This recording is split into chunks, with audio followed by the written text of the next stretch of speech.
So we're going to chapter 10 now, which has to do with the conferral of empowerments, oddly enough. Very similar to what we've been talking about in chapter 9. So the purpose of this chapter is to disclose the actual empowerments that are conferred in respect to the mandalas. Having revealed all the mandalas in which the empowerment is to be conferred, Samattabhadra, the great joyous one, then enters the meditative stability called the conferral of the king in order to express the actual empowerments. So we're going beyond the ordinary way of looking at this to the symbolism that's involved. So the three empowerments of secrecy, or the secret empowerment, discriminating pristine cognition, or the wisdom empowerment, and the word and meaning, or the word empowerment, are conferred on the basis of the mandala of the female consort. At the outset, the appropriate visualizations should be made. The master and student enter the mandala.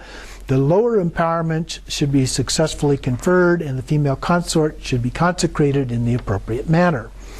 The lower empowerments, which are the first to be conferred, comprise those of ability and beneficence.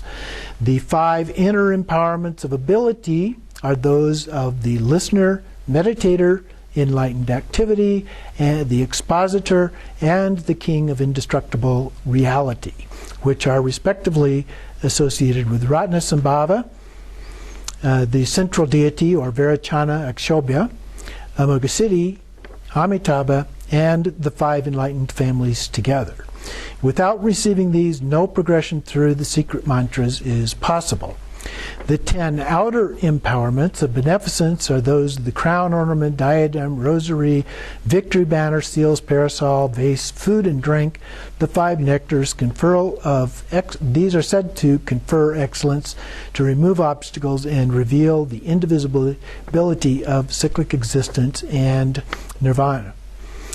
So in brief, those who have received all the empowerments possess the means to achieve swiftly the provisional and conclusive results. Now that summary sounds an awful lot like what we just went through there. So chapter 10, then we start with the method of conferral of the empowerment, and then a brief way of conferring the empowerment. So the conqueror enters the Samadhi called giving empowerment to the mind stream of the disciples, become the male-female Samattabhadra, Dharma rulers of the 3 realms. The meaning of the word empowerment, or abhisheka, is to engage one's potential. This resembles the worldly custom of enthroning rulers by conferring empowerment from the base of the Vedantas to give the strength of mastery over the country. On the other hand, the term abhishintya,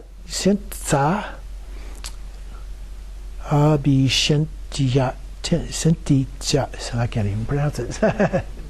Shintsa means empowerment, since wisdom is ignited to cleanse the stains of the 3 doors, or body, speech, and mind. Then we have a description of the enabling empowerment, starting on 454 here. Generally, to reveal the profound empowerment, the mandala of wisdom deities is generated. The Vajra master and disciples enter to confer the enabling and benefiting empowerments. The consort is then blessed from the male mudra of method, entering into union with the female mudra of prajna. Visualize that the male's bodhicitta, the nature of bliss, appears as hung syllable, and the rest that flow through the secret path of the Vajra and fill the lotus of the female. This dissolves into the disciples through the tips of their tongues. As the principal deity enacts the radiation and reabsorption of the mandala, blessings are generated to transform the hearts of the disciples, and the secret mantra is expressed. So this is done as a visualization. Now that's very similar to the way in which when offerings are made to the Buddhas and Bodhisattvas and they come, there is a description that talks about them curling their tongues into like a straw and sucking the nectar out of that. So that's kind of the visualization that we're looking at here. But in this case, we're talking about the disciples as opposed to the wisdom beings. 2 paragraphs down, the specific explanation of the enabling empowerments goes through the 5. First, the samadhi of the listening empowerment is that the disciples visualize themselves as Ratnasambhava, and from Dhrum, a four-spoked wheel is generated within the listening ears. Upon that, from the Tram, a celestial palace of the deity appears. The organs of the ears abide as the nature of extremely pure vital essence with the potential to retain sound. 10 Tram syllables, 4 Hongs, as well as Zahung Bam Ho. These 3 constitute the syllables of the supreme gathering mudra of phenomena. They melt into light, and from this, the mandala of Ratnasambhava is clearly generated.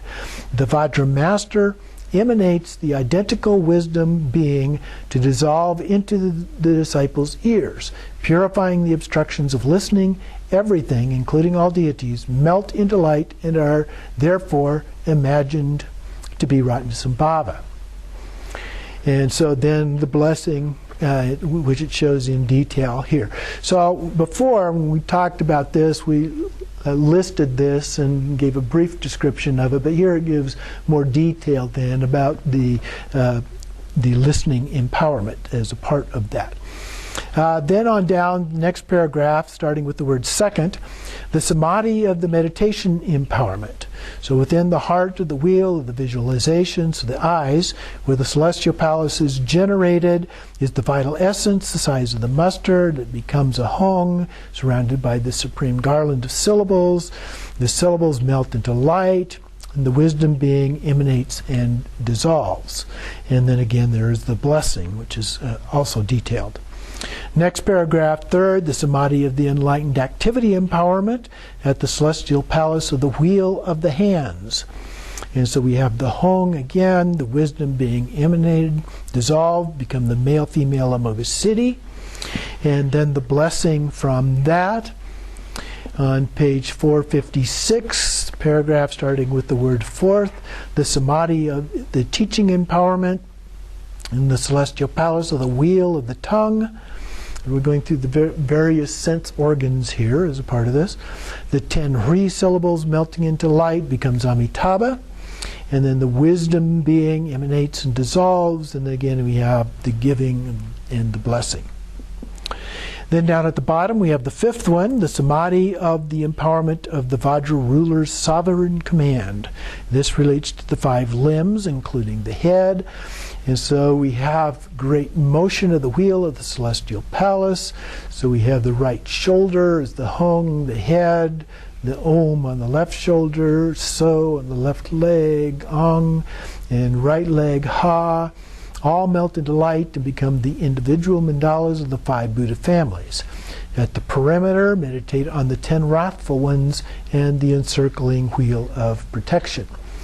And then we also have the blessing.